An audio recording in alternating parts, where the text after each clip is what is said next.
Hi everyone, and welcome to the next episode of We Talk Tech Seniors. Today we are joined again by the amazing Vivian Garcia, who's been helping us so much with the Seniors Project. Thanks for joining me again, Vivian. Thank you for having me. I am 55 years old, and I'm new at technology, and I have spinal cord injury, and I worked through spinal cord injury BC, and let's see where we go with iPads today. Yep. So today we're talking about iPads, and more specifically, some ways that we can make them more accessible for people who are less tech savvy. They're really intuitive in a lot of ways. You hear about children who can pick them up at, 18 months old, and they've got it instantly. But for some people, not intuitive at all. But there is a lot of things that we can do to just make them a little bit more accessible and less intimidating, so that regardless of your age or technical ability, you can join in on the fun and use the iPad to do the things you want to do. So Vivian, you recently received an iPad as part of the We Talk Tech Seniors program.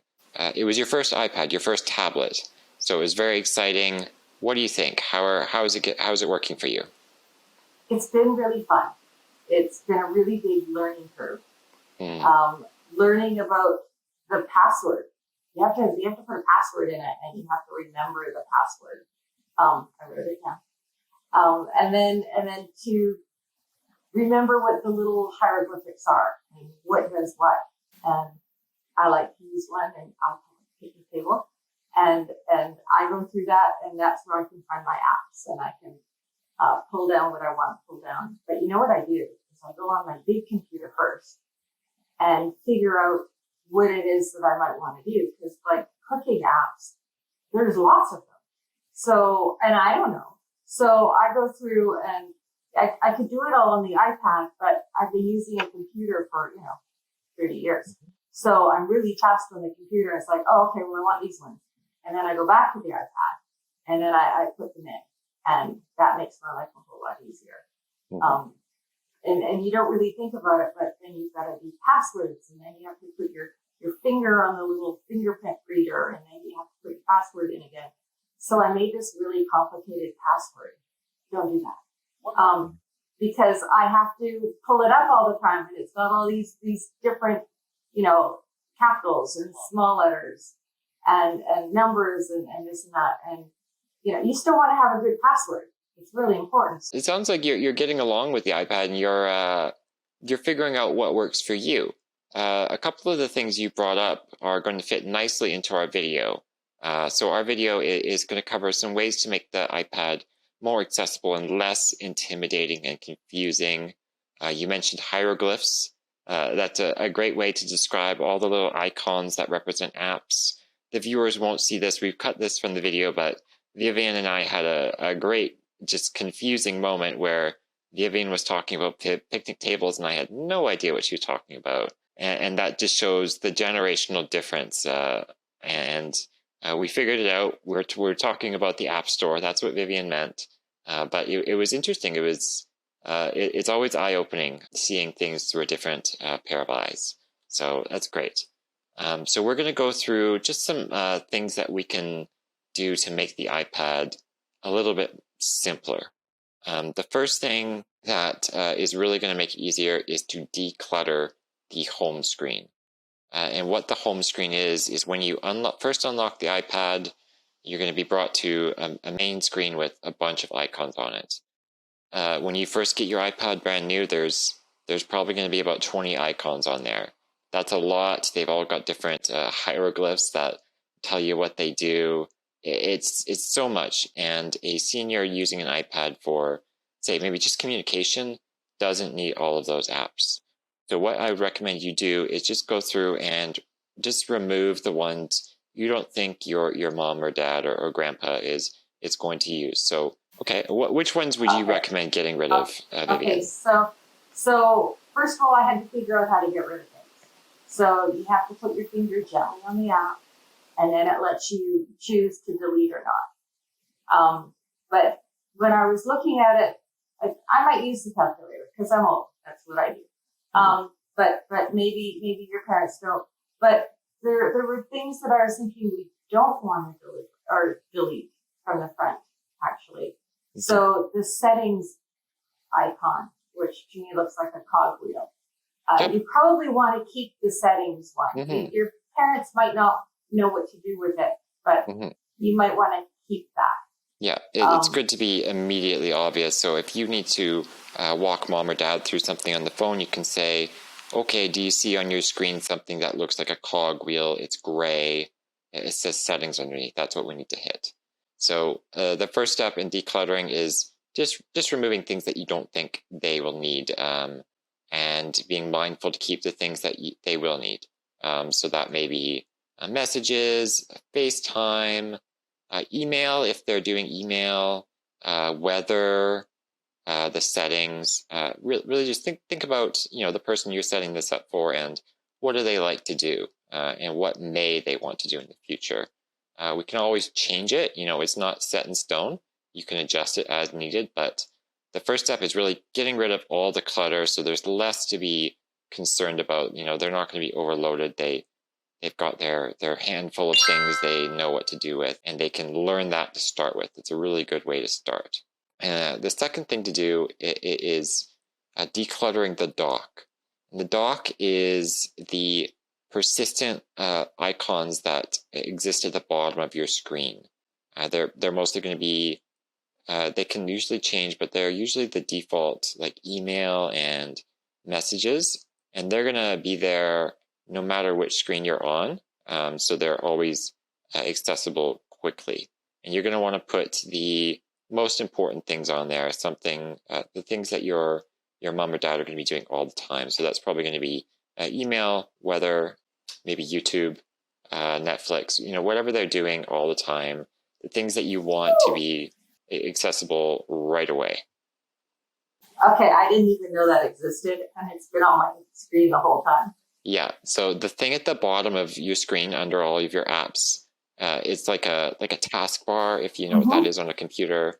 And those apps are always they're just there. They're the ones that you want to be able to access quickly and easily.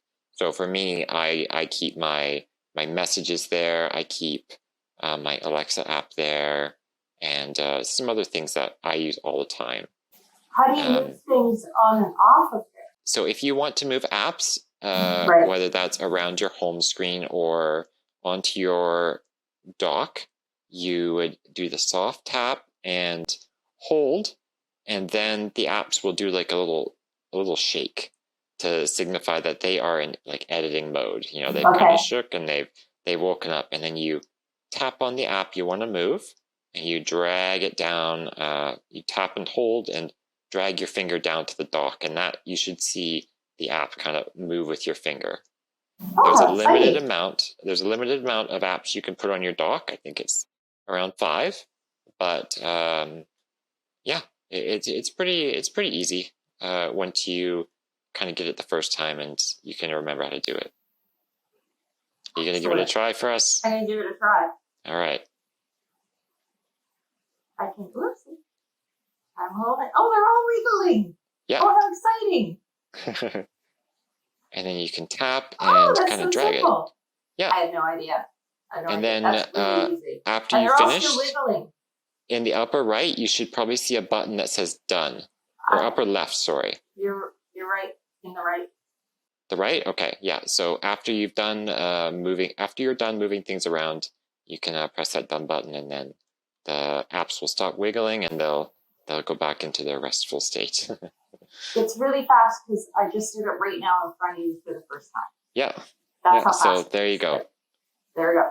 So that's a great skill to be aware of for when you want to rearrange things a little bit. Another thing that we should do with the dock, just quickly, is to turn off suggested and recent apps. Now I'm gonna show you how to do this visually on the screen right now. But what we're doing is normally, just by default, the dock kind of intelligently updates the dock on the right-hand side to list your most recently used applications and the things the iPad thinks you're going to want to access.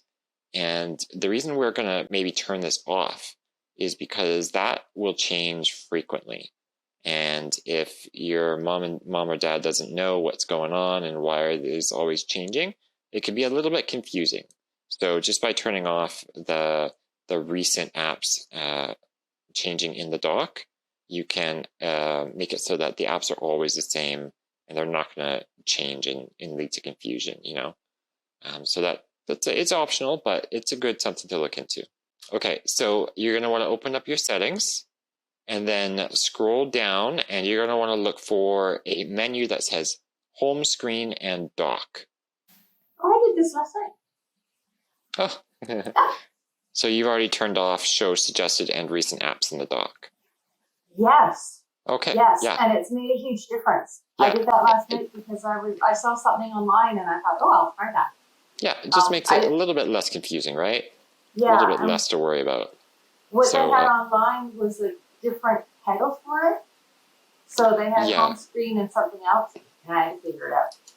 But the upside is, it's sort of a hit and miss thing. Well, this must be it, and then you find the right thing. So, as somebody who's over 24, sometimes you have to try it out. That's a very good point. So another thing to point out is in the settings, if you scroll to the top of that left-hand menu, right above where it says your name, there's probably going to be a little picture of you there. There is a search box in which you can search the entirety of the settings for exactly what you're looking for. So most of the information we're going to be providing, it might not change. It's the names and stuff, like where these settings are located, are probably not going to change. But with future updates, stuff does change. Things advance, they change. So if you're ever looking for something and you can't find it exactly where we've said it is, try that search box. Okay, so basically on the left-hand side where your name is at the very top. Yeah. And then everything comes up on the right. Yeah. I like it. Yeah. So that's a great way to find things. So the next series of suggestions can all be found in the settings and then the accessibility submenu. The accessibility settings on the iPad and iPhone are a treasure trove of things that are going to make your device easier to use, not just if you're a senior, an older adult, but if you have any kind of physical disability or cognitive disability, it's great for making your device much easier to use. So we're going to highlight some settings which are probably relevant for seniors, but I would very much recommend you just poke around in there and look for things that may be of use to you, because I might not cover something that is applicable to you. So the first series of suggestions that we're going to look into are related to the display and maybe more importantly, the text size. In the accessibility menu, under that, there's even another menu called display and text size. And in there's several options which I'm going to list off. So the first is bold text, which is fairly self-explanatory. It makes the text a bit more bold or thicker if you don't know what that means. So maybe it's a bit more clear for somebody who has diminished eyesight. You can also increase the text size. You can make it super big. You can also increase the contrast between elements. And something I really liked, I thought was cool, was color filters for people who have different forms of color blindness. I believe there's 3 different forms of color blindness which affect different colors, and the iPad and iPhone have options to accommodate all of these different forms of color blindness. You can also change it to grayscale if that would help. There's lots of options in there to make the visual experience more accessible for people with differences in their eyes, which make a regular iPad a bit difficult to use. And from the other side of it, as a mom, I always had big font on the screen so I could scooch through the room and see what my kids were doing. And now that I'm getting older, having larger font on the screen, if you're sharing the iPad with somebody, say a partner or a friend, to have something with a bigger font, You don't have to, you still snuggle in, but you don't have to be that close. You can sort of glance at it.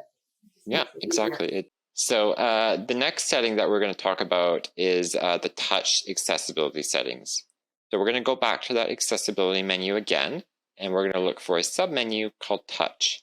And in there, there's a whole host of options and settings and features which you're going to make using an iPad easier if you have mobility issues. The first setting I turn on with any iPad or iPhone is assistive touch. And what that does is that adds a persistent icon to your screen. And anytime from any screen, whether you're in Netflix or you're emailing, you can access that menu by touching. It's like a little circle on your screen. You touch that button and it's going to open up a little menu, and in there, there's going to be a lot of options. You're going to see them on the screen here, but they are mostly giving you an alternate way to interact with your device. So if you're able to physically, you can tap the volume up and down buttons on your device, no problem. But if you're like me, you can't hit those volume up and down buttons. So this assistive touch menu gives you an easy way to turn the volume up and down. You can also lock your screen from there. Basically just anything that involves interacting with your device. It gives you an alternate way to do it if you can't do it physically. So if we talk to Siri, can you then get Siri to raise and lower the volume on the device? Yes. Yep, Siri can definitely do that. So you would say, hey Siri, turn up the volume, or hey Siri, set the volume to 50%. So that's a command you could also do if you didn't want to do it manually. How do you make it so that your screen stops going to sleep all the time? So that it stays awake long enough. So if you want to make it so that your iPad takes longer to lock while it is idle, what you need to do is open up your settings and go to, in the left-hand side bar, you're going to see all your options. You're going to want to click on or tap on display and brightness. In display and brightness, if you scroll down a little bit, you're going to find a setting called auto lock. And what that does is after your device has just been sitting there, not being touched or interacted with for a certain amount of time, it's going to lock your screen. So in there, there's a couple options. You can say 2 minutes, 5 minutes, 10 minutes, 15 minutes, or never. So if you're finding your device locking too soon, you might want to increase this to 15 minutes. So if Dad is someone who's not going to think about turning off the screen, you might also want to leave it at 15 minutes because he's wandered away and it just turns off. Or do we want to leave it on never? That's a conversation. Yeah, it's as with all of these settings, it's a personal preference. So I leave mine on 2 minutes. That works well for me. But for Dad, 15 minutes might be really good because that way it's not going to sleep while he's using it, or he gets up to go to the washroom. It's not going to go to sleep. But if he gets distracted, goes to answer the door, and forgets to lock it, it's eventually going to sleep. It's not just going to stay on forever. So I think 15 minutes is a good middle ground, unless you know for sure never is a good option, right?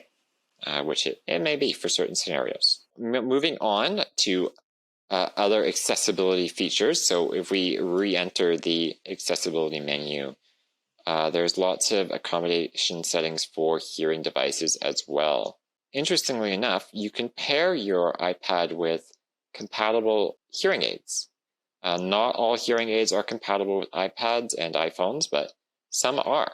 And what that means is the sound coming out of the iPad is instead going to go directly into the hearing aid, which it could be quite useful. We're kind of through all the accessibility settings right now, and I think we should give props where props are due. Apple has done really well with accessibility settings, and I think they have a long history of doing really well with accessibility. There's so many options in that accessibility menu which change how you can use the iPad and make it work for you and the way you want it to work. So it's really great. I love the accessibility features on my iPad and my iPhone. So it's nice. So you can customize it for your own individual choices. Yeah, customize it for you. So the next thing I think we briefly touched on earlier is brightness. So moving out of the accessibility menu, we're now in the settings and then display and brightness. This is, again, really personal preference, but you can adjust your iPad's brightness to be whatever works well for you. So that could be super bright, super dim. It's whatever is nice on whatever works well for your eyes and leaves you feeling comfortable while using the iPad. So you can drag that slider up all the way or down all the way. And this is where we have the auto lock for 10 minutes or 15 minutes. And it's also where you can change your text size, which is fantastic. Yeah, there's a lot of settings in this display and brightness menu as well. Aside from the brightness, you're right, you can also adjust your text size here. And you can enable bold text, and we discussed earlier the auto lock, so you can adjust that too. So there's so many settings. It's a bit overwhelming, which is why we're trying to set this up and make it easier before we give it to grandma or grandpa, right? Or maybe this video is being watched by grandma or grandpa and you're setting it up yourself, which is fantastic. There's a lot of settings, but it is worth the time to go through them and make the iPad work well for you. And you can play with it. So what I found over time is I'll go into one area and make some changes. And I write down where I was because I forget. So, okay, I have to go into the cogwheel and then I have to go down to the display and brightness. And then I went there and I did dark. And then I leave that written down on a piece of paper. And I play with it a bit on whatever I'm doing. And it's like, well, I don't know if I like that. And then because I wrote down how I got there, I can use my little notes and go back in and just switch the button. It's just a button, really. It's easy to mess up. It's easy to fix. It's fun to play with. But if you choose to do it this way, you can go back in and change to do it another way. It's okay. Yeah. For sure. I'm glad you brought that up. I think fear of breaking it is something that some people can feel. It's very, very difficult for you. I would be shocked if you could break an iPad with the settings. Like it just doesn't give you the freedom to break it. I would be shocked. So I would encourage you, like Vivian said, to go in and play with the settings and change them and try them. And if you don't like what you've done, just change it back. Maybe you need to write that down to remember what you changed, which is great. Use the memory tool that works for you. But if you need to, just play with it. Find what works for you. Change things as needed. The next thing we're going to talk about is something you brought up earlier, which is the passcode. That can be difficult to remember, especially if you're not used to inputting passcodes into everything. Anybody under 25, passcodes are a way of life now. It's instinctual, but for seniors, it can be a bit difficult. You can actually disable the passcode on your iPad. Now, that should be said with a very strong warning that does lower the security of your device. But if grandma's only using the iPad around the house, it's not being taken around, out to the park or anything like that. Disabling the passcode, it can be like a calculated risk. You can determine whether or not that's a risk you would like to take. I would not recommend having any kind of private stuff like credit cards or personal kind of information stored on the iPad if you're going to do that. But just so you're aware, it is something you can do if you choose to do that. And if you wanted to disable the passcode on your iPad, again, you would open up the settings and you would hit Face ID and Passcode in the settings. And in there is an option to turn passcode off. And it will give you a warning that it's a little bit dangerous, but if that's going to make the iPad easier for Grandpa to use, do it, right? If Grandpa keeps forgetting the passcode and he's getting frustrated and not using the iPad because of that, maybe it's best just to turn it off. So the next thing that we can do is kind of fun that makes the icons and apps easier to identify is using large app icons. So again, we're going to open up these settings, and in settings, we're going to scroll down and look for home screen and dock. And in there, the first option or somewhere in that menu, you're going to see use large app icons. And if you turn that on, it's going to increase the icon size for all of your apps pretty significantly. And that's probably going to make them easier to identify and see and tap on. Did you get it? I did. Awesome. So they're much Those easier to see now. They're way easier to see. Yeah, it's cool. much easier. Yeah. And did you see how fast that was? I've never done it before. Exactly, right? That's how fast it was. Vivian's learning at the exact same time you guys are, which is so awesome. Fun. See? But they're huge. Giant icons. Huge. Much easier to use. The next one is maybe a little bit more technical. Not something Grandma or Grandpa needs to worry about, but while you are setting up the iPad, you're going to need to create an Apple ID. It just contains all of your information with Apple. And a consideration you may want to take is making sure you know the password or you can reset the password. Because if Grandma or Grandpa forgets, it's going to be a real hassle for them to go through and try and reset the password. It's much easier if you can just do it. They just have to call you and say, hey, I forgot my password again. Can you reset it? And then you can go do it and you can read it to them over the phone or whatever works. So that's kind of background stuff just to be aware of while you're setting up the iPad. But if you think Mom or Dad's going to forget the password, it might be useful to sign up with your email so that you can always have the ability to reset it as necessary. And what's fun about passwords is generations have changed. So my dad is 90 and I just set him up on a device. And I set it all up in his email. It's like, Dad, can I join your email? Yeah. So I did all of that and then I set up passwords and then I printed it out for him and I took it to him and I showed him. And he went to put in the password the next day and he didn't understand why it didn't work. And I said, well, what's going on here? And he says, well, I did it. And I said, yeah, but you have to put in the exclamation mark and you have to put in the capitals. So even if you print it all out and it's all perfect, you have to sit with Mom or Dad, and just like you would with your 12-year-old and say, okay, well, actually size does matter. And yes, these numbers do matter. And this is how to find it. And it takes a minute for the learning curve, but that learning curve is really, really important. Right. And you can use a period at the, in your passwords, you can use a period as one of the digits. Don't use it as the last item with Mom and Dad because they might just think that you're finishing a sentence. Okay. Yeah. Okay.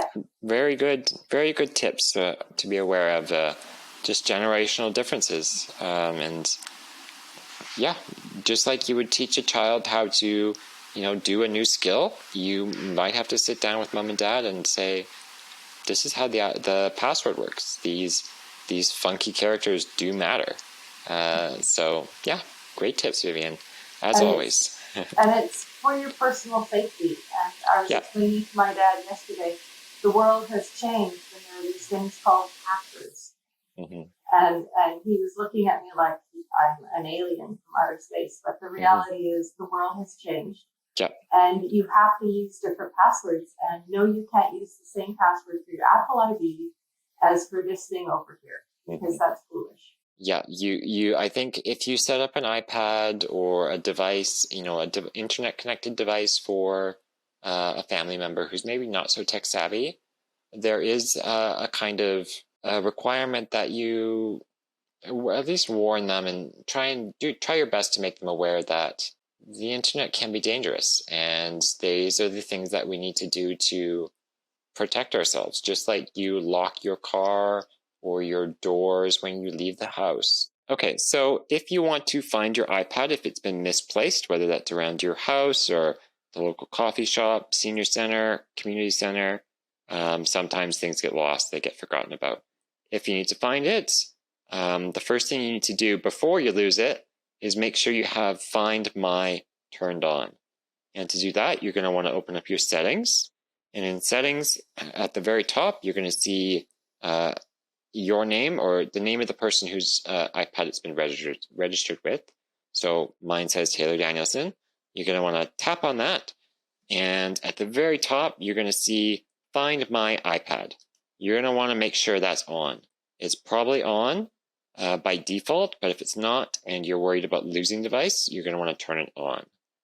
That enables several things, including being able to locate your device, lock your device, and erase your device. This can be useful depending on the scenario. If it's just been misplaced, you're going to want to find it. If you're certain it's been stolen, you can erase it so that the thief doesn't have access to all your information, which does happen, unfortunately, but here's something you can do to help protect your data. So if you've misplaced your iPad around your house, open iCloud.com/findmy. So the iPad gives you 3 options: play sound, lost mode, and erase iPad. So if you just misplaced it around your house, you're going to want to hit play sound. And what that's going to do, in a few seconds, you're going to start hearing like a beeping or a chirping coming out of your iPad, and you just got to wander around until you find it in that big stack of books you brought home from the library or whatever, right? It's somewhere, and it's going to help you locate it. You can also enable lost mode if you think you've left your iPad in a public place. And what this is going to do is it's going to lock your device, and it's going to display, it asks you to input a phone number which somebody can call you at. So if a stranger finds your iPad at the park and they're a good Samaritan and they want to return it, it's going to show your phone number on the device so they can call it and say, hey, I've got your iPad. Worst case scenario, somebody's stolen your iPad. It happens, but we need to protect our data. And the third option is going to be erase iPad. And what that does is it gets rid of everything, it resets it. It's a way to erase all your personal information, your name and your credit cards like we talked about earlier. You don't want a thief to have access to those, especially if you've disabled the passcode like we told you how to do earlier. So these are some options for locating your iPad within your home or in the world at large. It's also going to show your iPad on a map. So I can see my iPad on a map right now. I know it's with me at my home, but if I left it at the community center, it's also going to say, hey, it's in this area. It's in or around the community center. So there's lots of tools to locate something if it's been misplaced. I like it. Say I want more supports and videos are great. Where can I go one-to-one? Because I'm a senior. I would like to take my iPad somewhere and have someone show me how to do things. Where can I go? If you are looking for more one-on-one support, the absolute best resource is either going to be maybe courses through your local community center or seniors center. Sometimes they will offer technology courses that are directed exactly for older adults who may not be familiar with technology, and they'll provide you kind of hands-on support. It might not be one-on-one, but it's probably going to be a small class of like-minded individuals who are looking to get up to speed with technology, and they can kind of help you out. Another resource is the Apple Store. If you've got one local to you, and all Apple stores, they have what's called a Genius Bar. And those are basically the technical experts on all things Apple devices. And they'll be more than happy to help you fix your iPad or configure it in the way that you're looking to use it, and help you set things up so that they work right for you. They also offer information sessions. I'm not sure if they're doing them right now in the current era of COVID, but pre-COVID and post-COVID, there are classes that you can take to learn how to use your iPad, and they'll be led by somebody who's a real expert with iPads and Apple tech in general. And if you don't need that or want that one-on-one support, and you're happy to watch our videos and other videos on YouTube, there's tens of thousands of videos on iPads and other Apple devices that can help you get the most out of your device. Vivian, how would you rate your experience with the iPad, and how do you think you're going to enjoy using it now that you've got all this additional information? Oh, I'm still playing. I feel like it's a huge learning curve, and I have a smart house. I have a lot of screens, so it's competing with my computer and my Google devices and my Alexa devices and my TV.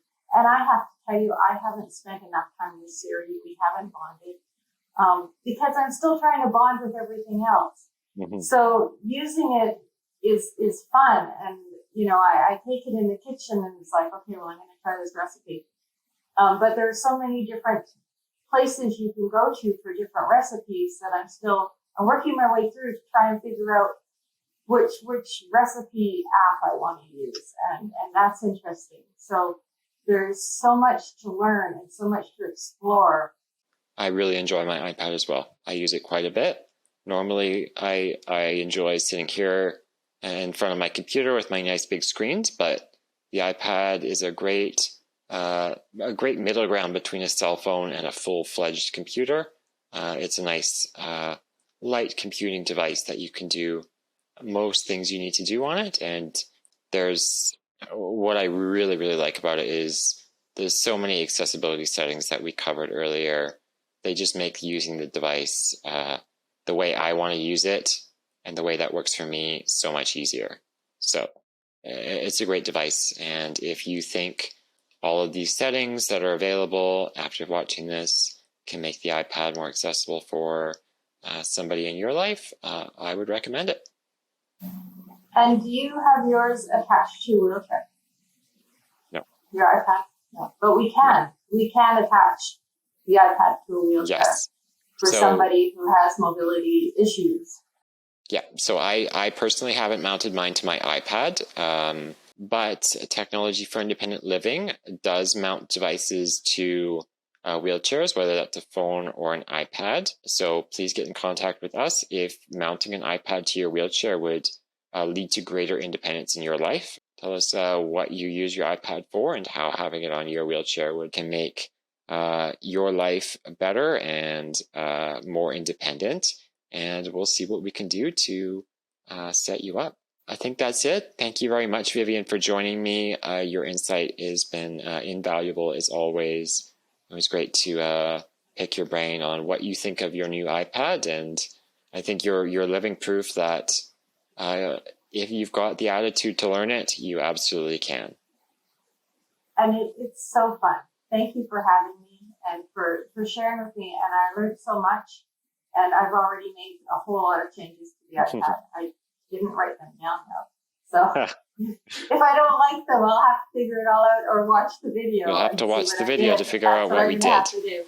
But I think that's proof of how simple some of these changes are. Vivian was doing them as I was talking about them. So just explore, look around, and have fun. It's a fun device. Thank you for having me. Thank you for coming. It was great. All right.